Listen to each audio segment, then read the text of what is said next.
खाटू श्याम मंदिर के निर्माण की कहानी। दोस्तों, भारत के सबसे प्रसिद्ध कृष्ण मंदिरों में से खाटू श्याम जी का मंदिर पहले बर्बरिक नाम से जाना जाता था।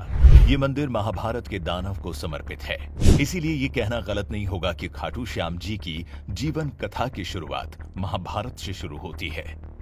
बर्बरिक घटोत्कच और नागकन्या मौरवी के पुत्र थे। बचपन से ही उनमें वीर योद्धा बनने के सभी गुण रहे हैं। उन्होंने युद्ध करने की कला अपनी मां और भगवान श्री कृष्ण से सीखी। उन्होंने भगवान शिव की घोर तपस्या करके 3 बाण प्राप्त किए। कहा जाता है कि बर्बरिक के लिए वो 3 ही बाण काफी थे, जिसके बल पर वो कौरवों और पांडवों की पूरी सेना को खत्म कर सकता था। युद्ध के मैदान में बर्बरिक दोनों खेमों के मध्य एक पीपल के पेड़ के नीचे खड़े हो गए और घोषणा कर डाली कि वो उस पक्ष की तरफ से लड़ेंगे जो हार रहा होगा। फिर क्या होना था? बर्बरिक की इस घोषणा ने भगवान श्री कृष्ण की चिंता को बढ़ा दिया। उन्होंने अपने और अर्जुन के सामने बर्बरिक से उसकी वीरता का चमत्कार दिखाने को कहा। भगवान श्री कृष्ण ने कहा कि ये जो वृक्ष है, इसके सारे पत्तों को एक ही तीर से भेद दो तो मैं तुम्हें मान जाऊंगा। बर्बरिक ने आज्ञा लेकर तीर को वृक्ष की ओर छोड़ दिया। जब तीर सारे पत्तों को छेदता जा रहा था, तब एक पत्ता टूटकर नीचे गिर पड़ा। भगवान श्री कृष्ण ने उस पत्ते पर ये सोचकर पैर रखकर उसे छुपा दिया कि ये छेद होने से बच जाएगा। लेकिन सभी पत्तों को छेदता वो तीर कृष्ण के पैरों के पास आकर रुक गया। तब बर्बरिक ने कहा कि प्रभु, आपके पैर के नीचे एक पत्ता दबा है, कृपया पैर हटा लीजिए, क्योंकि मैंने तीर को सिर्फ पत्तों को छेदने की आज्ञा दे रखी है, आपके पैर को छेदने की नहीं। इसके इस चमत्कार को देखकर भगवान श्री कृष्ण चिंतित हो गए। बता दें, भगवान श्री कृष्ण ये बात जानते थे कि बर्बरिक प्रतिज्ञावश हारने वाले का साथ देगा।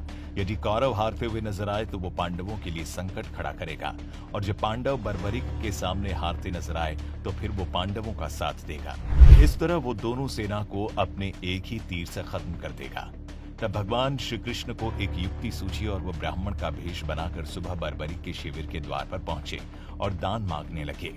बर्बरिक ने कहा, मांगो ब्राह्मण, क्या चाहिए? ब्राह्मण रूपी भगवान ने कहा कि मुझे जो चाहिए वो तुम दे नहीं पाओगे। लेकिन बर्बरिक कृष्ण के जाल में फंस गए और कृष्ण ने उससे उसका शीश मांग लिया। बर्बरिक द्वारा अपने पितामह पांडवों की विजय हेतु स्वेच्छा के साथ उसने अपना शीश दान कर दिया। इस बलिदान को देखकर भगवान श्री कृष्ण ने बर्बरिक को कलयुग में स्वयं के नाम से पूजित होने का वरदान दिया। आज बर्बरिक को खाटू श्याम के नाम से पूजा जाता है, और जहां भगवान ने उसका शीश रखा था उस स्थान का नाम खाटू है। दोस्तों, महाभारत युद्ध के बाद बर्बरिक का सिर खाटू गांव में दफनाया गया। कहा जाता है कि एक गांव में एक बार गाय ने अपने स्तन से इस जगह पर दूध बहा दिया था। जब लोगों ने देखा तो सभी हैरान रह गए। इसके बाद जब इस जगह को खोदा गया तो बर्बरिक का कटा हुआ सिर मिला। इस सिर को एक ब्राह्मण को सौंप दिया गया। वो उसकी रोज पूजा करने लगा। एक दिन खाटू नगर के राजा रूप सिंह को सपने में आया, जिसमें मंदिर का निर्माण कर बर्बरिक का सिर मंदिर में स्थापित करने का आदेश मिला। जिसके बाद कार्तिक महीने की एकादशी को बर्बरिक का शीश मंदिर में सुशोभित किया गया, जिसे बाबा खाटू श्याम जी के नाम से जाना जाने लगा। तब से ये मंदिर प्रसिद्ध हो गया।